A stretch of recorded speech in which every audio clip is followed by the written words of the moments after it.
Well, welcome to Christ and Culture. This is Pastor Jeff Short, your Bible teacher and cultural analyst. And today we're going to be talking about a subject that I thought we were over. I thought this was done with. I thought this was a thing of the past. You know, we had a lot of censorship during 2020, during the COVID-19 pandemic.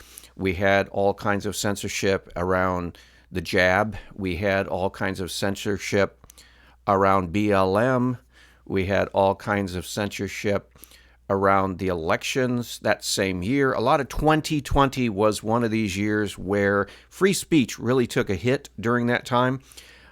You couldn't question the government shutdowns. You couldn't question the jab. Excuse me. You couldn't question hardly anything because the government, the new administration, the Biden administration in 2021 was pushing for tech companies to censor even more. But you already had YouTube and Twitter and Facebook and some of these other high-tech companies censoring heavily during the 2020 elections. You had them censoring out all kinds of content on all kinds of issues. And I remember back in those days, I received quite a few removals, videos removed. I could not talk about things. I could not discuss things with other people. I could not bring up subjects. And then it sort of got a lot better in 2022, the beginning of this year, 2023. I thought we were over this, but lo and behold, just recently, YouTube smacks me with another censorship video removal.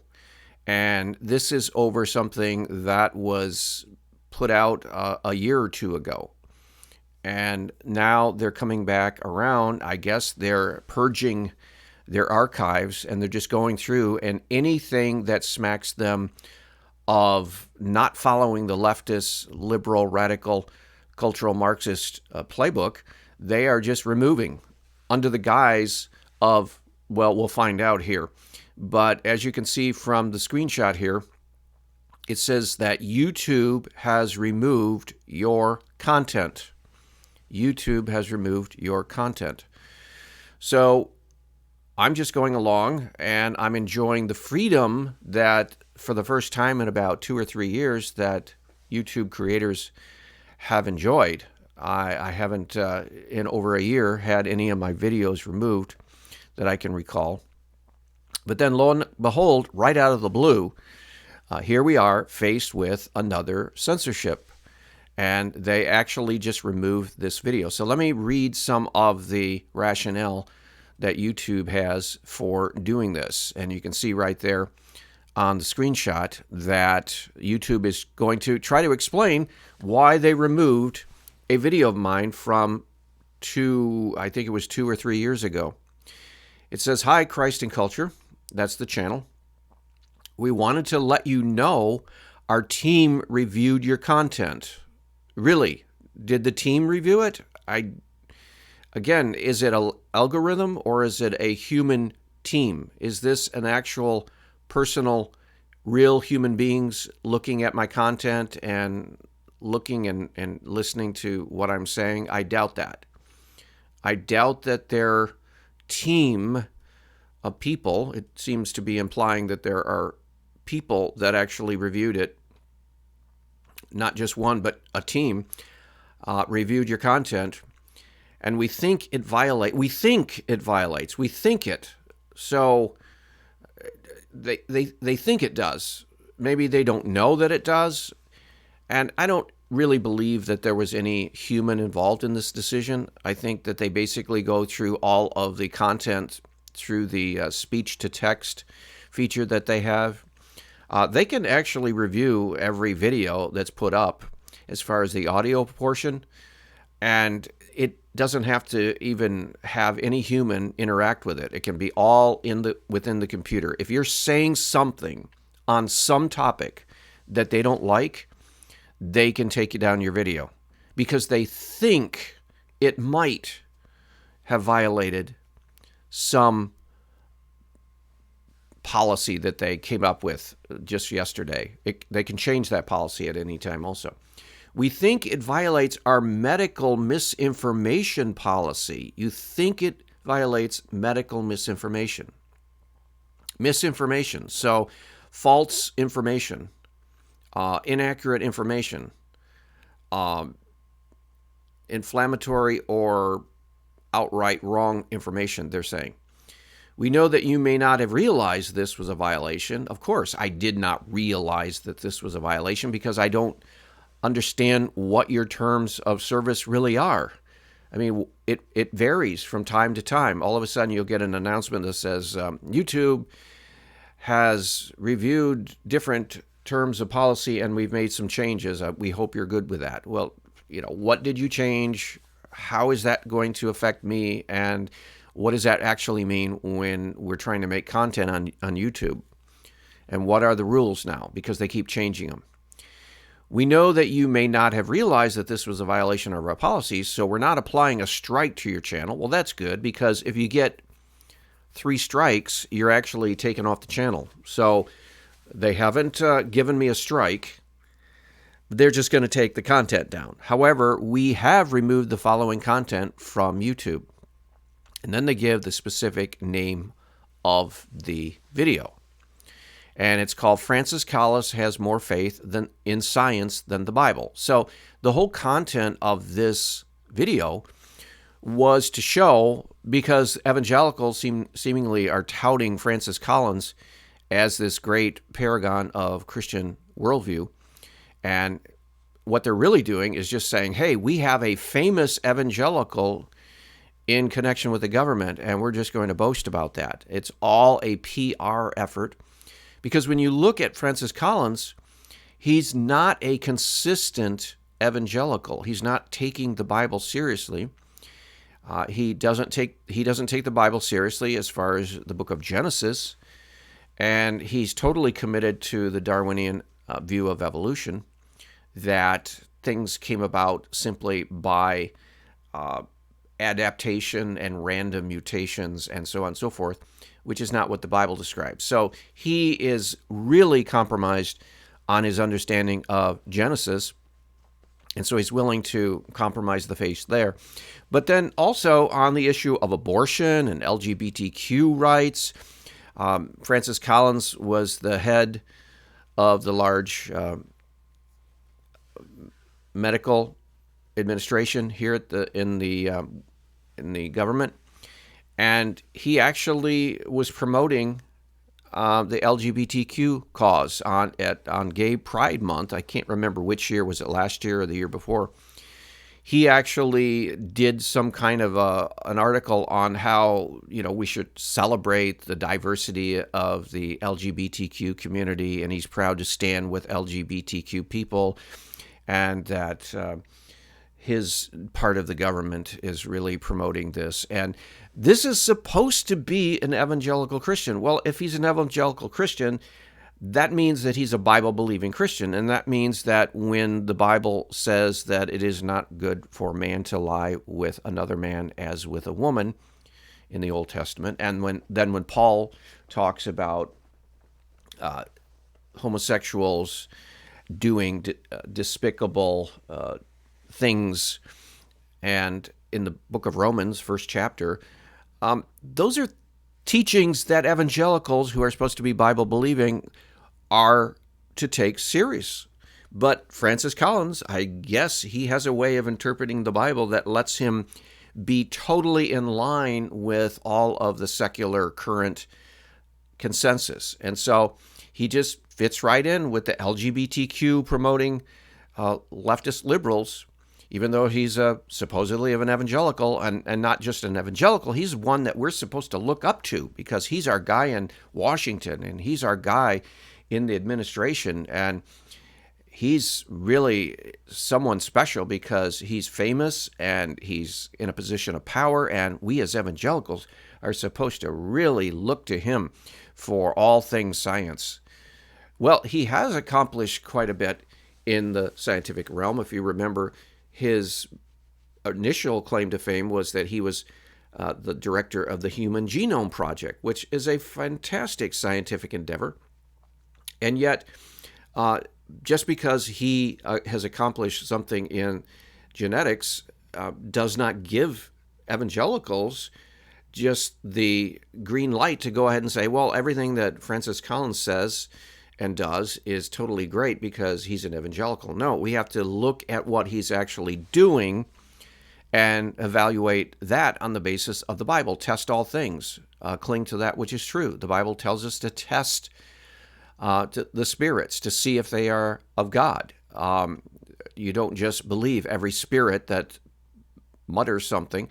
You are supposed to test it. And Francis Collins is really deficient in a lot of his actual beliefs and his communications and actually some of his behaviors. The other thing that he is seems to be all in for abortion. He doesn't seem to have any problem with fetal experimentation.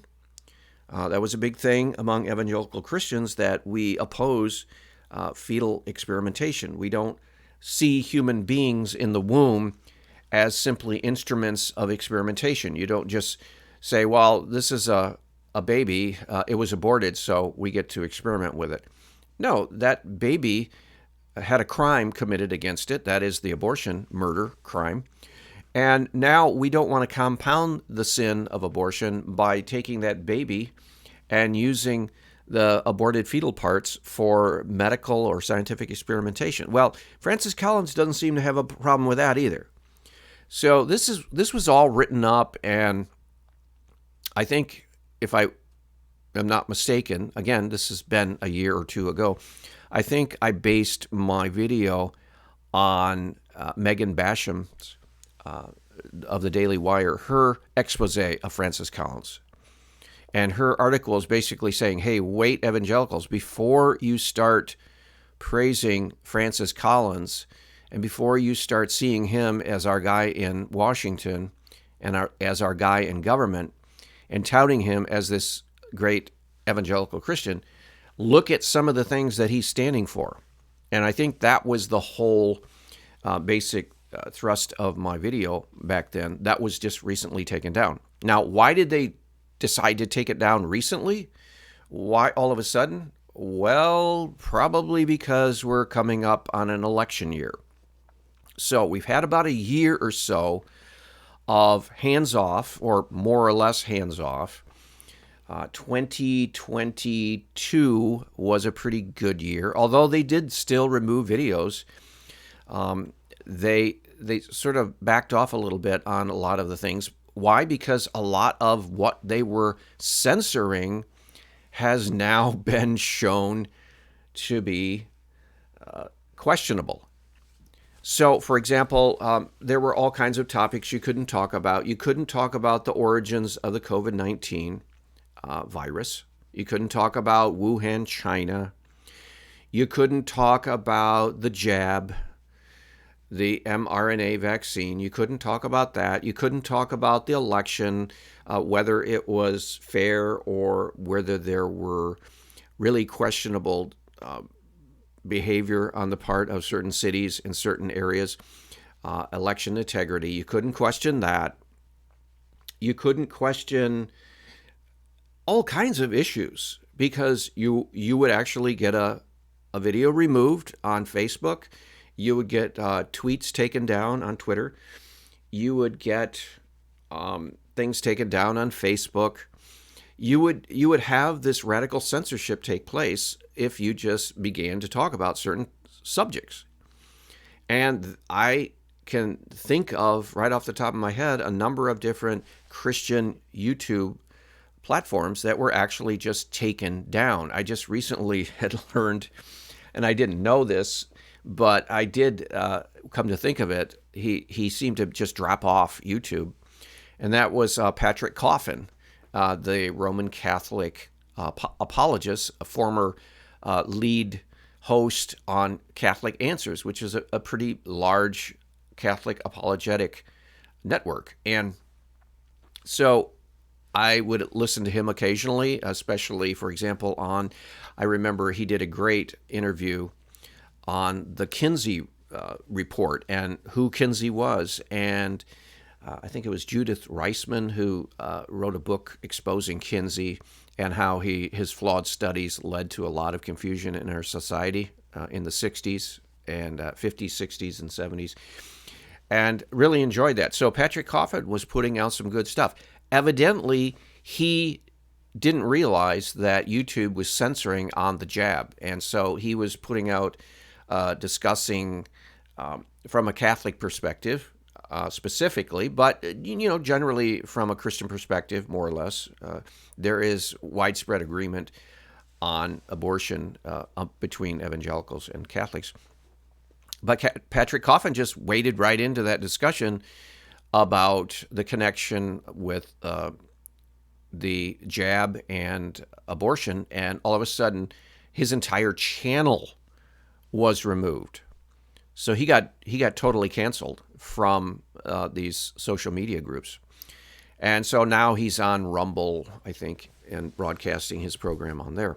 But a great big audience was taken away from him, and I'm sure it hurt him quite a bit as far as his outreach. And even, I'm not sure, I think he was monetized, so I think it actually hurt his financial condition also. So, and then, of course, you can think of other YouTube personalities like Stefan Molyneux, who had always had this total freedom in his mind of discussing anything he wanted to talk about. And some of his topics were really interesting. Kind of like Joe Rogan, only, again, Joe Rogan came under fire because, again, he just sits down with guests and talks about topics, and they just talk about things, and they talk about them in any way they want to, because that's what freedom means. You can discuss something and have the freedom to explore ideas, and even if they're outside of the mainstream medical community's determination, especially, and I've seen certain medical figures, for example, like Dr. John Campbell, who was really great during the whole COVID-19 pandemic. And he actually called it exactly right as far as when the Omicron variant came around. He was telling people, he says, this looks like it actually might be the end of the pandemic because this Omicron variant is rapidly spreading, but it's not very dangerous. It's very almost harmless.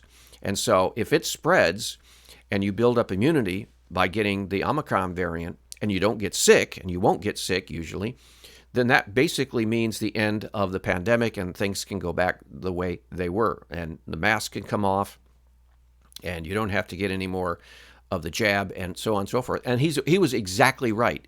So I listened to him, but he ran afoul from YouTube and the censorship because he dared question the health services in Britain, and he dared question the health services here in the United States, and he dared question the World Health Organization. And according to YouTube, these are the authorities, and you cannot question them, because if you do, then it's labeled medical misinformation. And that's the way it was for the better part of 2 years, 2020, 2021. It started really easing up in 2022, but then here we are again in 2023, and we're getting videos taken down with the rationale of the medical misinformation. So it says that YouTube, we have removed the following content from YouTube. Francis Collins has more faith in science than the Bible. And again, that was my attempt to show the listeners and the viewers that Francis Collins seems to be having more faith in science than he does the Bible. So whenever there's a question or conflict or seemingly apparent conflict between science and the Bible, Francis Collins seems to always come down on the science. So he has more faith in science than he does in the Word of God. And that is a problem. And that was also brought out in Megan Bashan's article that I think I was reviewing. I think I was talking about that.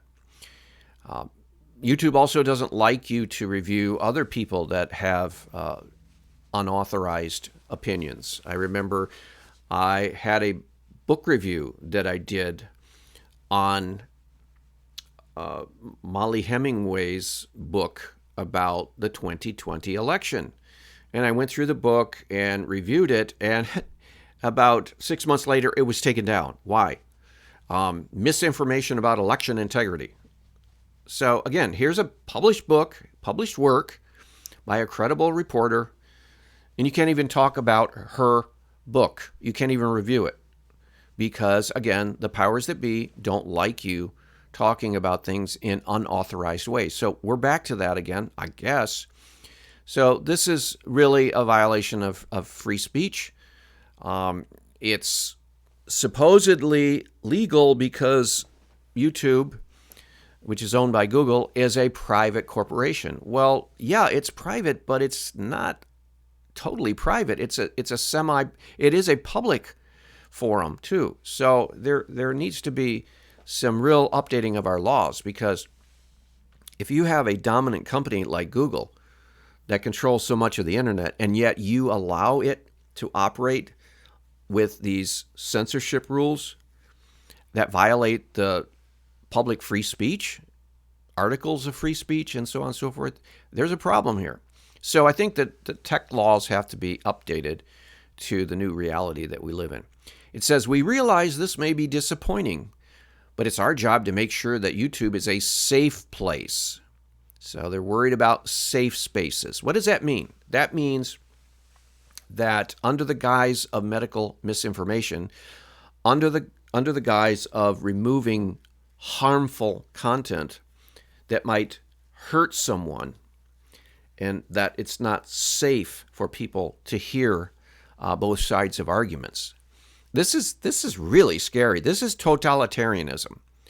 So when you have this kind of censorship linked with big government, and you do with the Biden administration, they were actually, as it came to be known, they were actually in communication with these tech firms. They were in communication with Facebook, actively encouraging them to censor things that went against leftist liberal policies. And not to criticize Dr. Fauci. You could be removed for criticizing Dr. Fauci. You could be removed by criticizing the medical branch of the government. Francis Collins led that. And you could be criticized for not talking positive about the jab or talking about all kinds of things. This is scary, totalitarianism. Just like China has this seamless society where the government can regulate your private activity and your private conversations because it's a totalitarian. That's what totalitarian societies mean. That's totalism. Total everything, control of everything for the good of the people, so-called. If you think we've made a mistake, you can appeal this decision. You'll find more details below.